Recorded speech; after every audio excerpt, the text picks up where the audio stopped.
Okay, so maupay na adlaw ha aton na tanan. Labinan aton viewers, yan ang na aton LVS Podcast Series 2.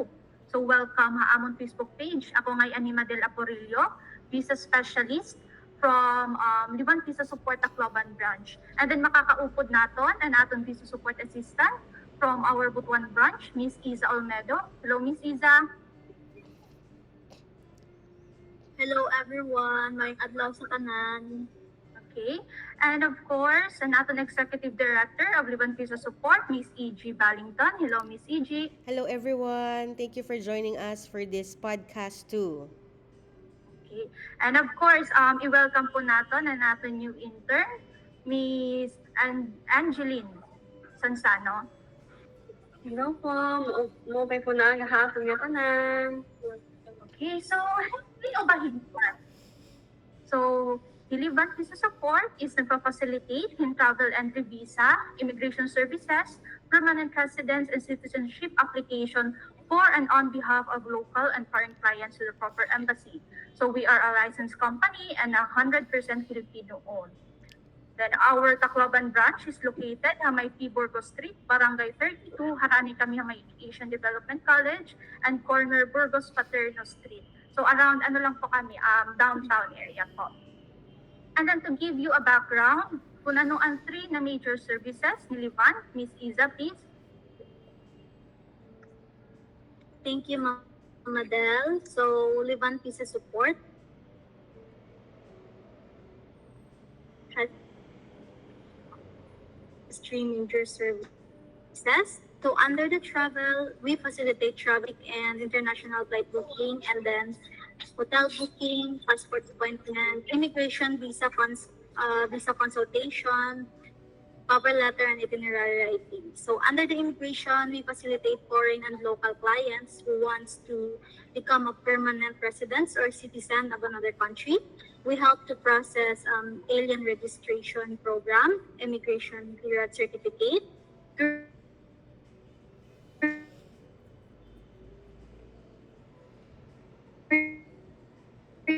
visa extension, and then immigrant visa by marriage, and special investors resident visa.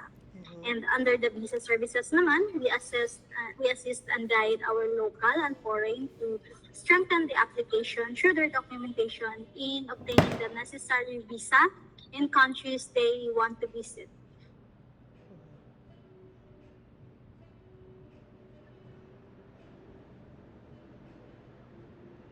Also have other services like the part of, and then Philippine Statistic Authority or the PSA, and National Bureau of Investigation, Interpol, Clearance and Commission of Filipino Overseas or the CFO. Okay, so thank you, Miss Iza. Okay, Ma'am So Adele. what we do? Okay.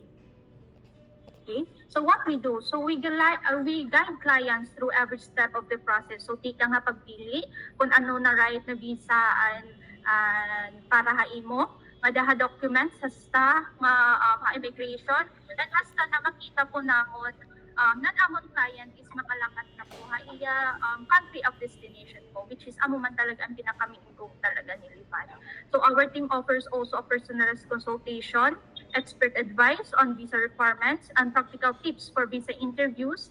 Additionally, we provide support for appeals or reapplication ha may mga denial cases, and counseling para mabuligan ang mga clients na ma-achieve nila ang ira goal na mga kantuha ira dream na country of destination. So, what is visa? So, ang visa, amo ini ang legal na document na nagtutugot ha imo na makasulod hin temporaryo o permanente ha usa nga nasud ha usa nga teritoryo. So, ang opisyal na nga autorisasyon or kasagaran usa nga selyo o sticker ha passport nga nagtutugot tag-iya na pasaporte nga makasulod or magpabilin hin temporaryo o mas maiha na pag-ukoy o bumaya ha bansa nga nasod para hin espesipiko nga katuyuan yan kadugayon. So we process fiancé visa, spouse visa, same-sex spouse, family unification, and business visa. And I would like to take this opportunity, Giha, to congratulate Miss Monica na bago lang po yung kinasal, niya partner na Latvian National, aninin ni Miss Monica, usa ininhan amon yung client. Bali ikaduha ininhiya na nagpa-assist na iya visa. So yan na ato na hiya Lithuania and happily married. And yun, congrats Miss Monica and this best wishes from Liban. Congratulations, Ma'am Monica and Sir Gitis. Yes, congrats. So may ada ko i-play na video from YouTube during the interview of the U.S. Embassy Insider kan Arnel Pineda. So bali inin niya na video is about kan Arnel Pineda U.S. visa journey. So disclaimer, the content used in this video is intended for informational purposes only, and all rights to the image, music clips, and other material used belong to their respective owner. So I do not claim ownership over any third party content used. Okay, so may i-play lang po ako na.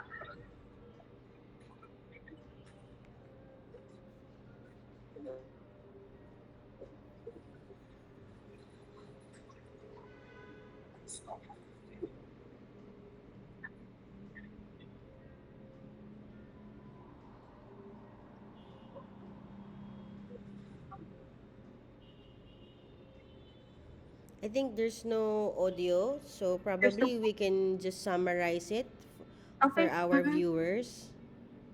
Okay. So bali ininhiya nga video is about hangkan Arnel Pineda US visa journey. So Arnel Pineda amo ininhiya ang Filipino vocalist han journey na banda. So ay maaram natanan kita siguro familiar hini na journey na banda. So nag-start inin nga dahan iya friend na Hinuel Gomez nagin-upload ha YouTube ang iya videos na nakantahiya nga dahan tapos nga dahan June 2007 naka-receive in email Hinuel tikang Panmil ang founder han journey na banda nga nagpakiana kung paano niya makokontak si Arnel. So ginsumatan ni Noel, Arnel about han email. San first bagat hesitant pa hi Arnel kay siring niya bangin daw ko ng mga bugos na liwat daw ko inin. Tapos pero nagyakan hi Arnel kan Noel na iya ngay angin email hinil. So iya ginhatag ang iya contact number tas gintawagan ngay ang ininhiya ni Neil. Tas ginyaknan hiya if makakakadto San Francisco next week para makapag-audition. So, igin papakita hini na video, nga kita nga tanan may da kapasidad, mag-apply hin visa, man chance nga makapasar, ngan kumatuha na so nakaruyag natong bisitahon. So, gadhan na-mention ni Arnel na may danahiya denial, pero waray ini naging, parang waray niya naging ulang para,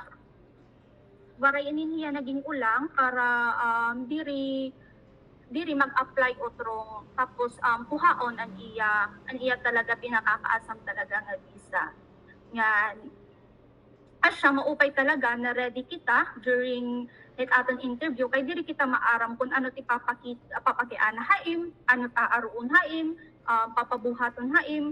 So with the proper documentation and interview guidance naman mas mapapa-stable and mas mapapakusog nato ng imo application with US visa.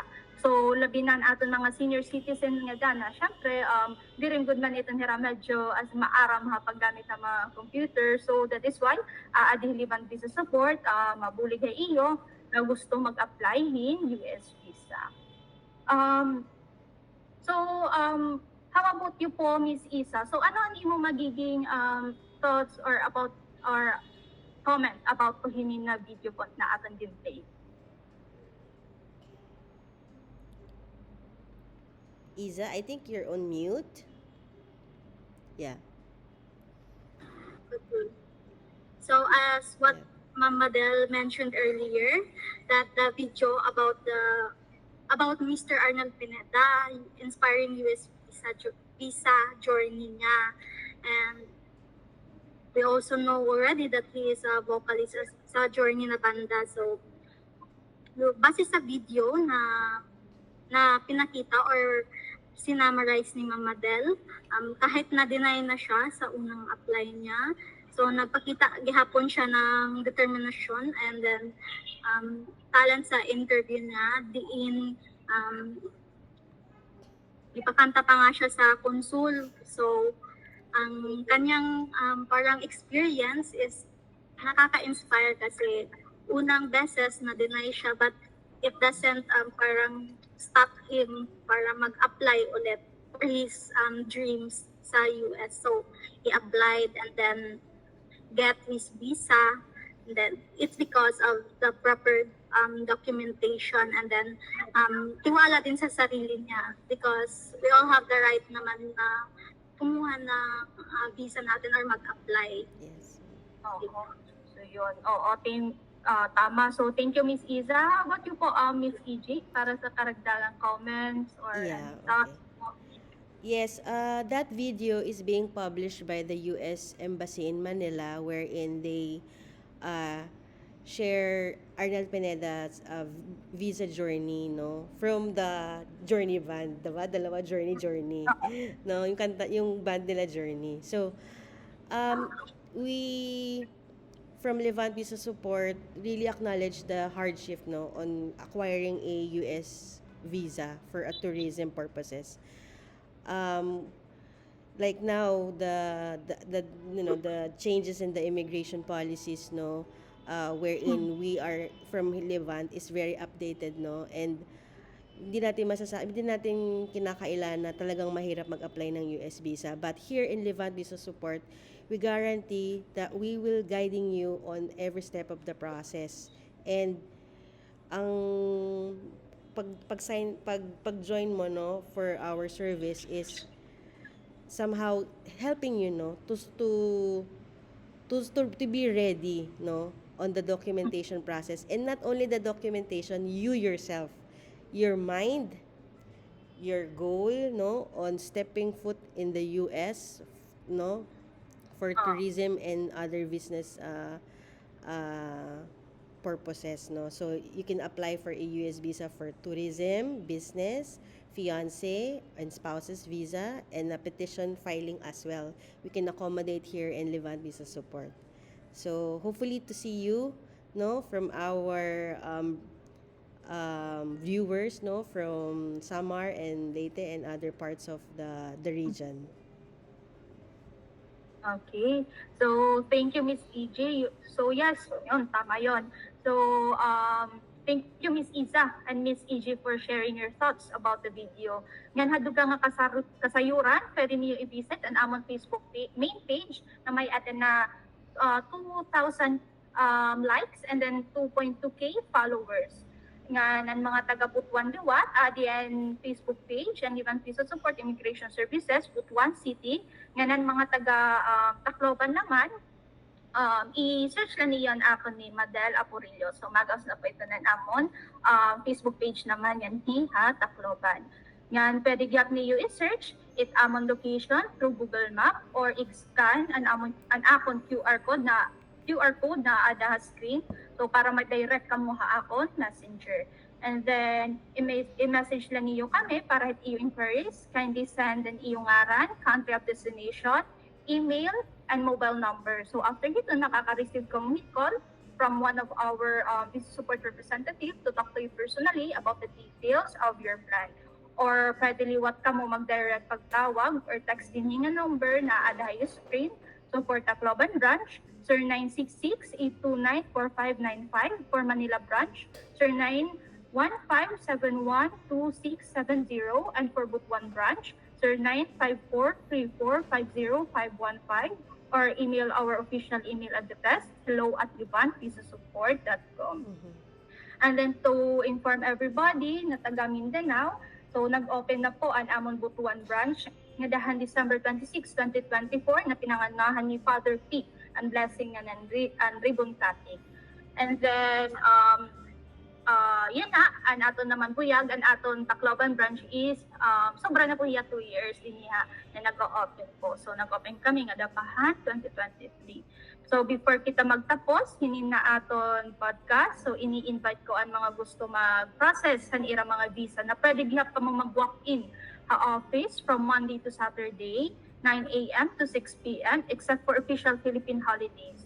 So, yeah, thank you for listening, everyone. So, please show some love by following and sharing our Facebook page. And don't forget to share this podcast. See you in our next podcast episode. So, yun, bye-bye, Bye-bye. everyone. And also tomorrow is a regular holiday. Yeah. So Yes. uh, we operate this coming Wednesday, no, after the holiday tomorrow.